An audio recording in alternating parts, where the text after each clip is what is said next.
مجلس اتحاد المسلمین کے شریک معتمد و رکن اسمبلی محترم جناب احمد پاشا قادری صاحب، مجلس اتحاد المسلمین کے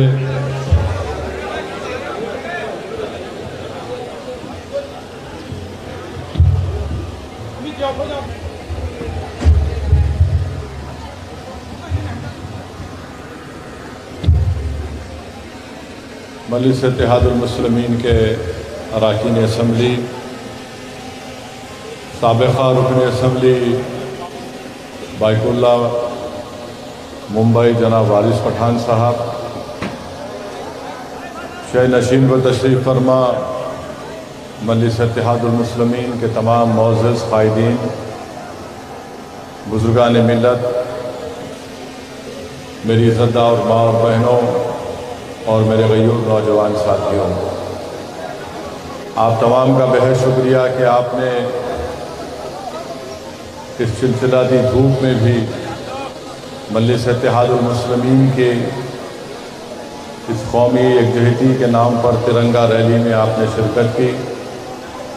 آپ کا بہت شکریہ۔ میرے عزیز دوستوں اور بزرگوں، تاریخ کو ہم کبھی نہیں بھول سکتے، نہ کبھی بھلانا چاہیے۔ تاریخ سے ہی ہم کو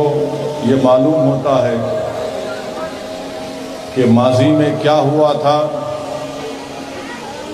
اور مستقبل میں ہم کو یہ دیکھنا ہے کہ ہم ماضی کی غلطیوں کو مستقبل میں آنے والے وقت میں نہ دہرائیں۔ مجلس اتحاد المسلمین نے جب پچھلے سال اس بات کا اعلان کیا کہ ہم 17 سپٹمبر کے دن اس کو نیشنل انٹیگریشن ڈے کے طور پر منائیں گے،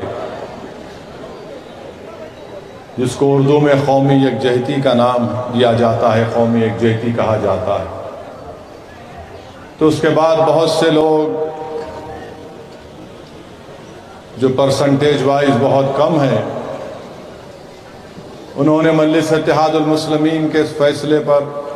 سوالات اٹھائے۔ بعض نے تنقید بھی کی،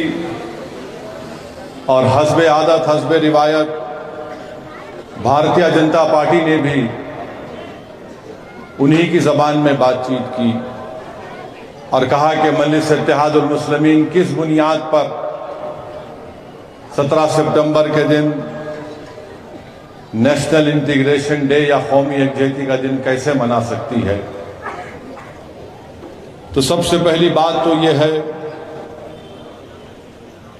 کہ حیدرآباد ایک آزاد ریاست تھی، آپ جانتے ہیں، اور آزاد ریاست کے حکمران سلطنت آصفیہ کے نظام ہوا کرتے تھے۔ ملک کو آزادی ملی، سٹینڈ سٹل ایگریمنٹ ہوا، اس کے بعد پولیس ایکشن ہوا، اور اگر آپ تاریخ کا مطالعہ کریں گے، تاریخ کو پڑھیں گے، تو کہیں پر بھی آپ کو آر ایس ایس یا جن سنگھ یا یہ سنگھ پریوار کے لوگوں کا کوئی رول حیدرآباد کے اس وقت کی لڑائی میں ان کا نظر نہیں آتا۔ حیدرآباد ایک بہت بڑی ریاست تھی، یہ موجودہ تلنگانہ کے ساتھ ساتھ اورنگ آباد تک نظام کی حکومت تھی، اس وقت کی یہ ریاست تھی، بہت بڑی ریاست تھی، بیدر اس میں شامل تھا، مگر آر ایس ایس کہیں پر نظر نہیں آتی آپ کو۔ بی جے پی تو خیر اب بات کی پیدائش ہے، نہ آر ایس ایس کا کوئی اس میں کنٹریبیوشن رہا ہے، تو آر ایس ایس کو کوئی حق حاصل نہیں ہے، نہ موجودہ بی جے پی کو حق حاصل ہے کہ وہ مجلس اتحاد المسلمین کے اس فیصلے پر کچھ بول سکے۔ اب رہا سوال ان لوگوں کا جو مجلس کے فیصلے کے بارے میں لکھتے ہیں، بولتے ہیں، میں ان سے بھی یہ کہنا چاہوں گا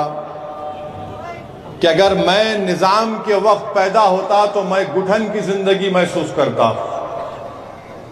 اس لیے کہ فیوڈل سسٹم تھا، ایک بادشاہ تھا،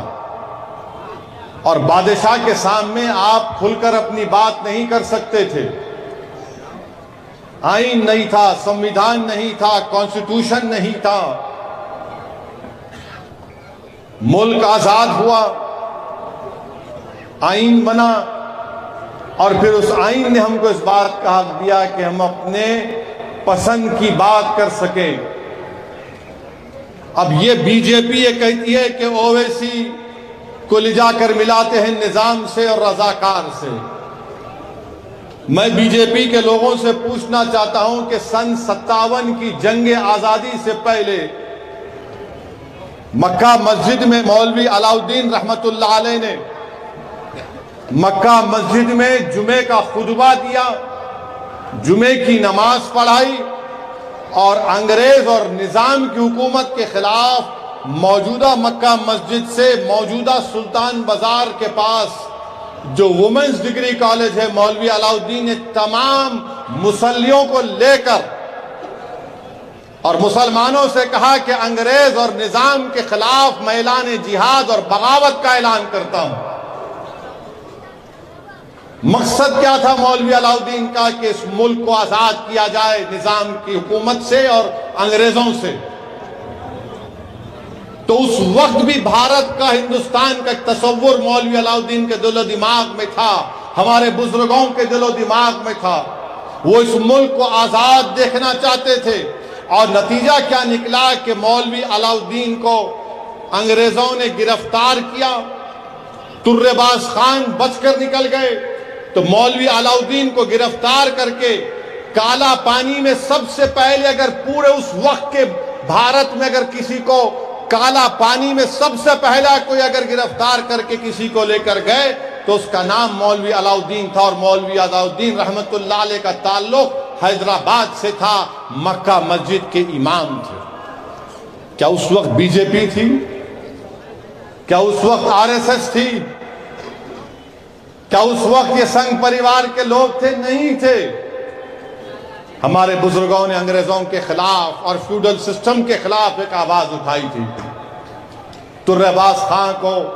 بعد میں سالار جنگ پولیس کے ساتھ توپران کے پاس گرفتار کرتے ہیں، اور ترے باز خان کو